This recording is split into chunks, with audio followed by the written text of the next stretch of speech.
3500 délégués de 75 pays étaient représentés à l'ouverture ce matin du Forum Invest in Sénégal qui se tient du 6 au 8 juillet à Diamniadio, 30 km au nord de Dakar, capitale du Sénégal. Dans son allocution, le président Macky Sall est revenu brièvement sur le contexte économique du pays en croissance de 6% depuis 2014.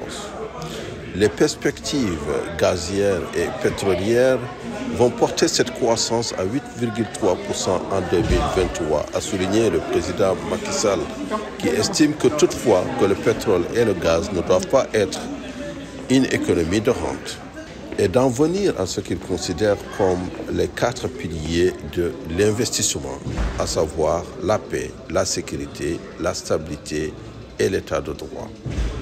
Pour le président du Sénégal, il est de la responsabilité primordiale des pouvoirs publics de veiller au respect des fondamentaux.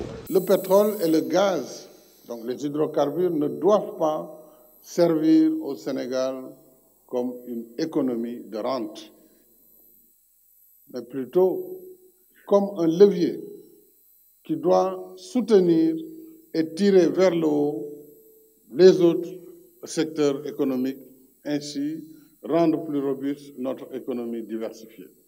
Souvenons-nous toujours que, quelle que soit l'importance des revenus que le pétrole et le gaz peuvent générer, ce sont des ressources non renouvelables, donc qui vont s'épuiser. Cela veut dire que nous devons non seulement en faire une gestion prudente, une gestion transparente pour les générations actuelles et futures, mais surtout, nous devons déjà nous préparer à l'ère post-pétrole et post-gaz.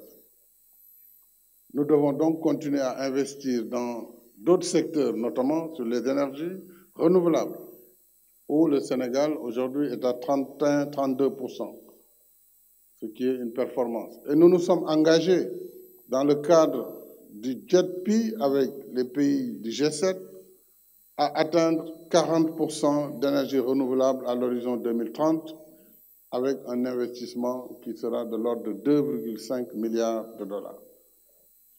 Nous devrons naturellement renforcer les secteurs, le président Bédi Agne l'a dit, comme l'élevage, l'agriculture, l'artisanat, mais aussi le secteur minier, le secteur du bâtiment, des travaux publics, le tourisme, où le Sénégal a des avantages comparés, l'éducation, la santé, et y compris le secteur de l'industrie pharmaceutique et des TIC, domaine dans lequel le génie créateur de notre jeunesse dispose de possibilités quasi inépuisables.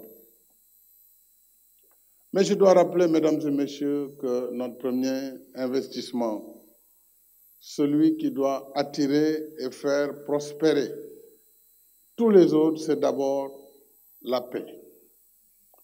La sécurité.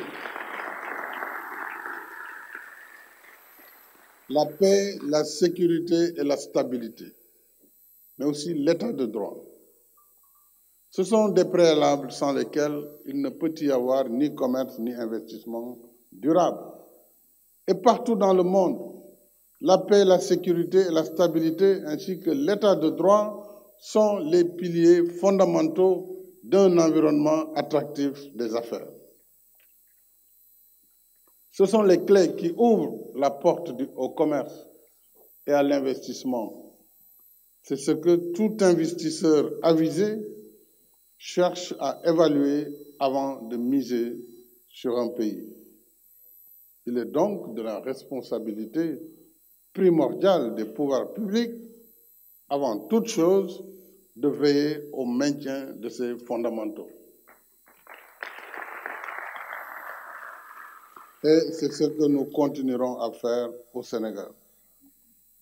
Ces préalables réunis, il s'agit aussi de créer et de maintenir un standing national qui tend vers les standards internationaux.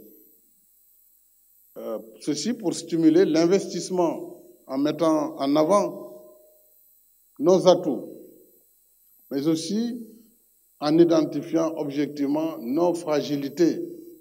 Et Dieu sait qu'il y en a. Des fragilités, il y en a beaucoup. qui doivent être améliorées. L'environnement des affaires n'est pas en effet une donnée statique elle exige constamment une veille rapprochée pour dénouer les goulots d'étranglement afin de favoriser un environnement des affaires convivial pour l'investisseur et protecteur de l'intérêt public. Ainsi, pour être crédible et atteindre nos objectifs de doing business que ce forum a la vocation de promouvoir, alors nous ne devons pas nous limiter simplement à faire du business as usual, encore moins verser dans un exercice d'autosatisfaction. La Côte d'Ivoire et le Sénégal se positionnent aujourd'hui parmi les économies les plus dynamiques d'Afrique, grâce à des politiques économiques vigoureuses et à des réformes ambitieuses. Nos deux pays enregistrent une croissance soutenue et diversifiée. Ces performances économiques en font également les moteurs économiques de la zone UEMOA avec une contribution combinée d'environ 60% du produit intérieur brut. La complémentarité de nos économies offre des opportunités mutuellement bénéfiques en vue de répondre aux défis de la maîtrise des chaînes de valeur locales, sous-régionales et internationales de nos matières premières. J'invite et encourage les investisseurs nationaux et étrangers ici réunis à saisir ces opportunités. J'encourage en particulier les acteurs économiques sénégalais et ivoiriens à nouer des partenariats fructueux à travers des investissements soutenus par des capitaux privés des deux pays.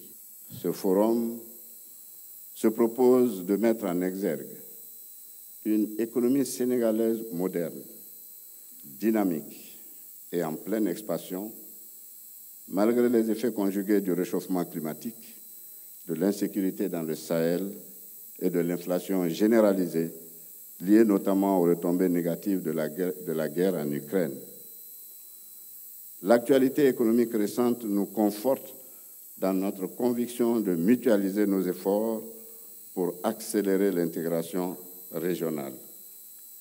L'élargissement de nos marchés par le biais de l'Union économique et monétaire ouest-africaine, de la Communauté économique des États de l'Afrique de l'Ouest, CEDEAO, et de la zone de libre-échange continentale africaine, ZLECAf, ainsi que la poursuite des réformes structurelles sont des gages de productivité et de compétitivité de nos économies. À travers ce forum, le Sénégal nous montre qu'il demeure un marché attractif